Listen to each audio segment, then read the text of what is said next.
बचपन में mummy papa की मृत्यु के बाद से ही गौरव अपने दादा दादी के साथ रहता है और वही दोनों उसकी पूरी दुनिया होते हैं।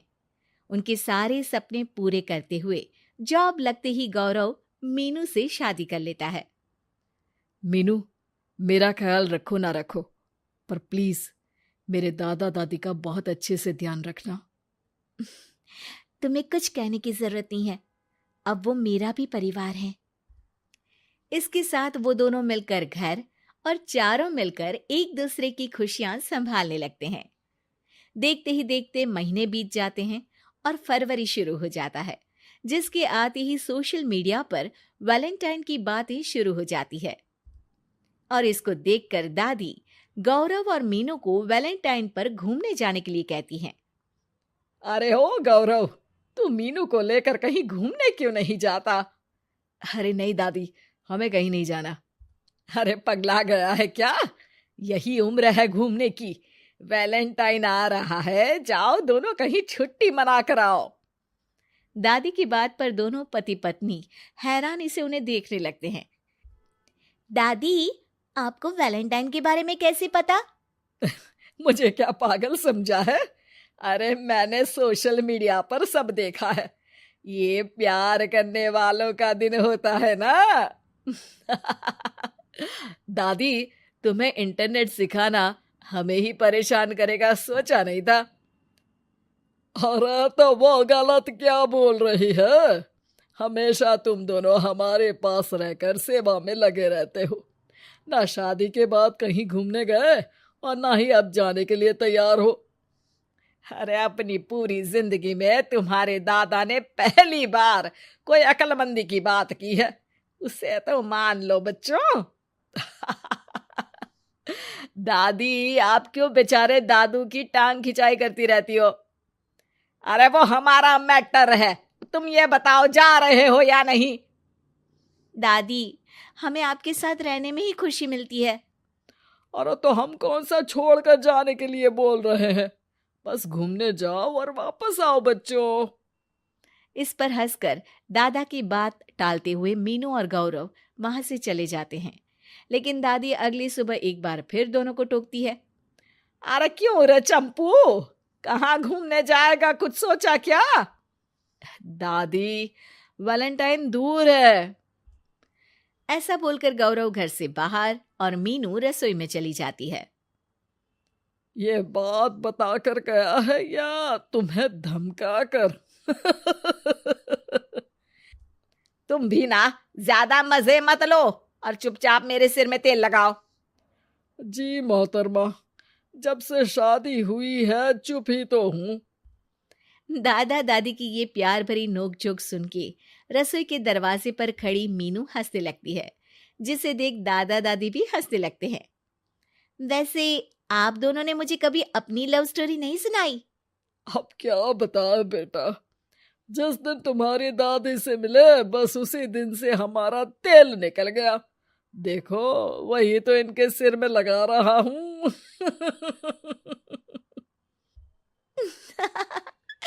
वैसे आप वो भी ठीक से नहीं लगा रहे। अरे इनका तो काम ही है काम चोरी करना। शैतान, दादा दादी के बीच पंगा कराती है। सॉरी, पर क्या करूं, आप दोनों हो ही इतने क्यूट और ऐसी प्यार भरी नोकझोंक करते हुए ज्यादा क्यूट लगते हो। सब हंसने लगते हैं और इस उम्र में भी दादा दादी का ऐसा प्यार देख मीनू मंत्रमुग्ध हो जाती है। दादू दादी, इतना प्यार तो मैंने अपने घर के लोगों में भी कभी नहीं देखा जो इस पूरे घर में है। इसी पर मीनू के दिमाग में आइडिया आता है और शाम को गौरव के घर वापस आती ही वो उससे बात करती है, जिस पर दोनों बहुत खुश होते हैं। और इसी तरह देखते देखते वैलेंटाइन वीक भी शुरू हो जाता है, जिसे वो सब मिलकर कभी फूलों तो कभी चॉकलेट के साथ बहुत खुशी से सेलिब्रेट करते हैं। और इसी तरह वैलेंटाइंस डे भी आ जाता है।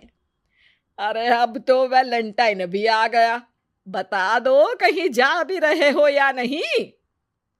जाएंगे, लेकिन हम नहीं। हैं? फिर कौन जा रहा है? आप दोनों। हम क्यों? अरे तुम दोनों पगला गए हो क्या? इस उम्र में बूढ़ा बूढ़ी को घूमने भेजोगे? हाँ, लाइफ में पहली बार तुम्हारे दादाजी ने कुछ सही बात बोली है। अरे तुम दोनों की उम्र है, जाओ घूम कर आओ। हम बूढ़ों के पीछे क्यों पड़ गए हो? दादी, मैंने बचपन से आप दोनों को सिर्फ काम करते हुए देखा है। कभी मेरा स्कूल, कभी कॉलेज, तो कभी जॉब या शादी। आप दोनों की पूरी दुनिया मेरे इर्द गिर्द ही रह गई है। और जैसे आपकी कहानियां सुनी है, आप लोग ऐसे नहीं थे। बस मम्मी पापा के जाने की वजह से मेरी रिस्पॉन्सिबिलिटी में ऐसे बन गए। इसीलिए ये वैलेंटाइन आप दोनों अपने उन्हीं प्यार भरे पुराने दिनों को याद करते हुए अपने उस प्यारे से बनाए घर में बिताएंगे, जिसे आप सालों पहले गौरव की बेहतरी के लिए शहर शिफ्ट करते हुए गांव में पीछे छोड़ आए थे। बच्चों की बात और विचार सुन दादा दादी की आंखों में आंसू आ जाते हैं। आजकल के समय में जहाँ बच्चे दादा दादी को बोझ या बूढ़े हैं कुछ भी बोलते हैं समझकर पीछे छोड़ देते हैं, तुम दोनों ने हमारे लिए इतना सोचा, वही बहुत बड़ी बात है। ऐसे बच्चे हमें मिले, हमारे लिए दुनिया में इससे बड़ा सुख नहीं। और तुमने मुझे ये भी बता दिया कि सोशल मीडिया सब कुछ सही नहीं बताता। देखना, उसने मुझे बस यही इंफॉर्मेशन दी कि वैलेंटाइन कपल्स के लिए होता है, पर आज तुम दोनों ने मुझे समझाया कि ये प्यार भरा दिन हम हर उस इंसान के साथ सेलिब्रेट कर सकते हैं जिसे हम प्यार करते हैं या जो हमसे प्यार करता है। इसलिए अब से हम सब अपना ये वैलेंटाइन और आने वाले सारे वैलेंटाइन गांव जाकर पुरानी मीठी यादों को जीते हुए उनके साथ अपनी नई कहानियों को जोड़ते हुए मनाएंगे।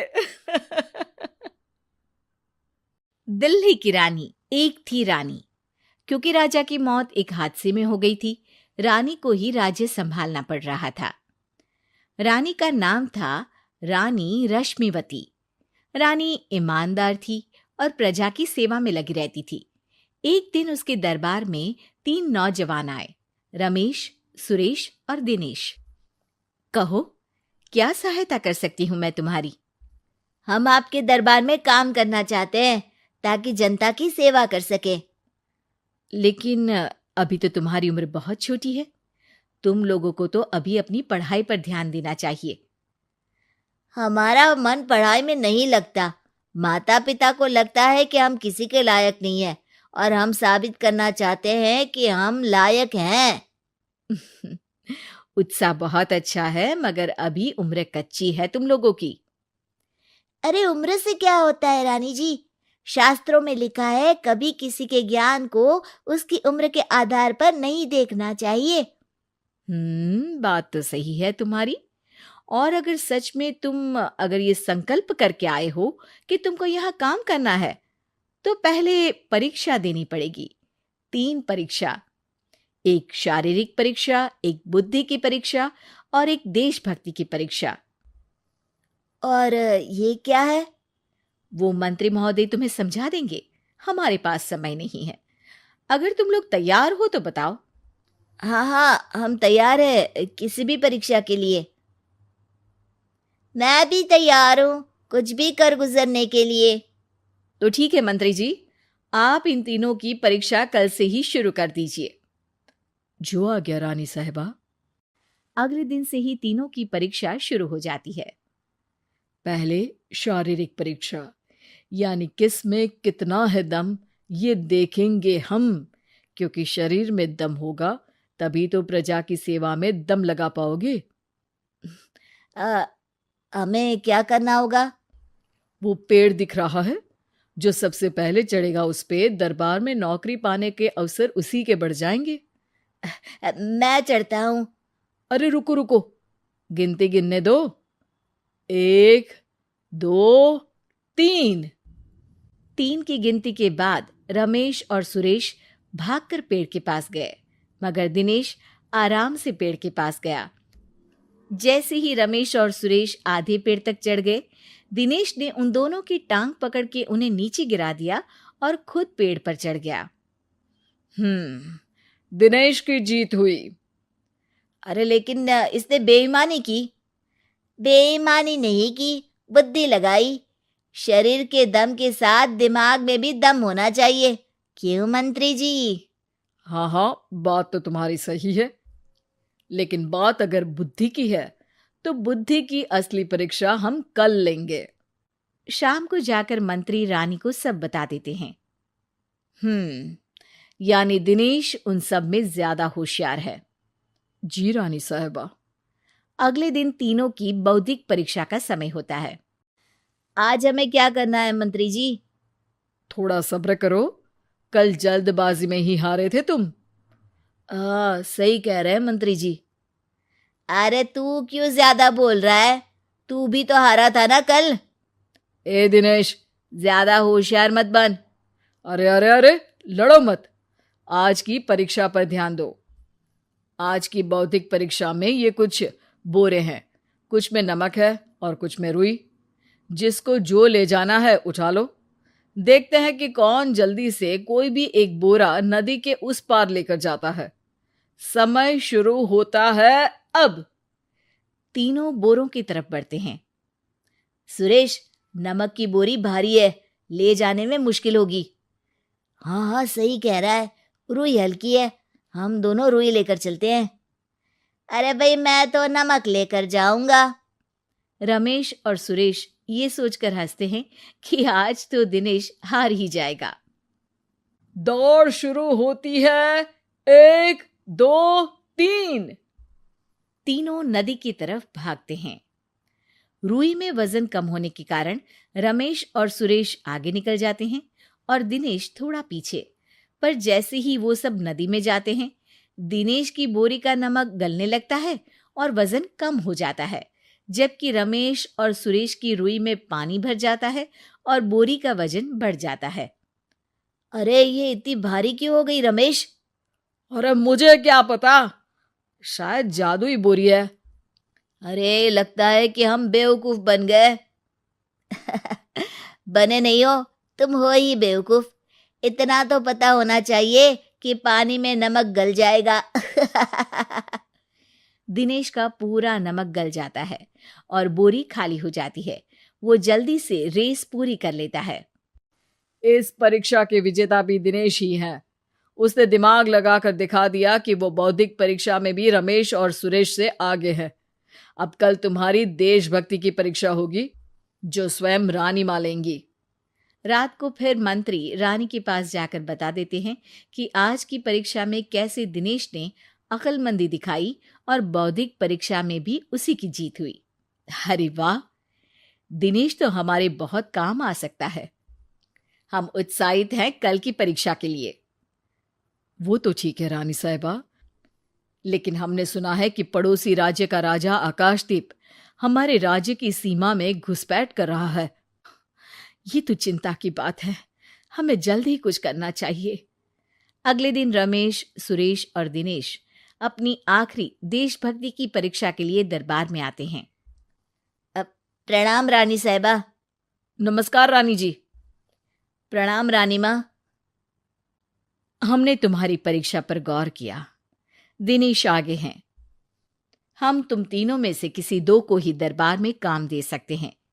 किसी एक को आज जाना होगा। तो देशभक्ति की परीक्षा के लिए तैयार हो? पूरी तरह से।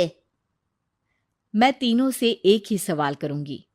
जिसका जवाब सबसे सही लगेगा उसे तो नौकरी मिल ही जाएगी। फिर दूसरे सबसे सही जवाब देने वाले को भी काम मिलेगा। आप लोगों का समय शुरू होता है अब।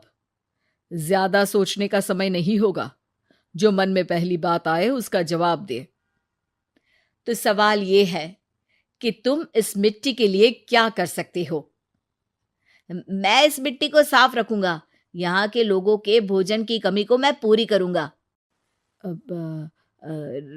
मैं यहाँ के लोगों को गले लगा लगा के उनको खुशी दूंगा रानी माँ, और गरीबों के लिए घर बनवाऊंगा। मैं इस मिट्टी के लिए किसी की जान भी ले सकता हूँ रानी माँ। मंत्री, दिनेश को एक तलवार दो। जी रानी जी। दिनेश, पड़ोसी राज आकाशदीप की जान तुम्हारे हाथ में है। जाओ, अपना काम पूरा करो। आज रात को तुम उस पर हमला करोगे जब वो सो रहा होगा। दिनेश वहां से चला जाता है। रानी माँ, ये आपने क्या किया? अभी किया नहीं है मंत्री जी। आप आकाशदीप को संदेशा भिजवाओ कि पड़ोसी देश का एक कातिल रात को उन पे हमला करेगा और दिनेश को पकड़वा दो। अरे, ये आप क्या कह रही हैं? और क्यों कर रही हैं आप ऐसा? राजा को लगेगा कि हमने उसकी मदद की, उसकी जान बचाकर। वो हमारे राज्य का पीछा छोड़ देगा और हमारा एहसानमंद हो जाएगा। और दिनेश का क्या होगा? इस राज्य को दिनेश जैसे शातिर और लड़ाकू लोगों से ज्यादा जरूरत है, ऐसे लोगों की जो लोगों को खाना खिलाने की और खुश करने की बात करे। और ये गुण सुरेश और रमेश में है। इन्हें नौकरी दे दो। दिनेश बहुत चतुराई से नौकरी हड़पना चाहता था, जिसके लिए उसने रमेश और सुरेश जैसे दोस्तों का भी नुकसान किया। पर रानी ज्यादा चतुर निकली। उसने एक तीर से दो निशाने लगाए। दिनेश जैसे खूंखार युवक को राज्य से बाहर करवा दिया और पड़ोसी राजा आकाशदीप को अपना एहसानमंद कर लिया। पूरा दरबार रानी की जय जयकार कर रहा था।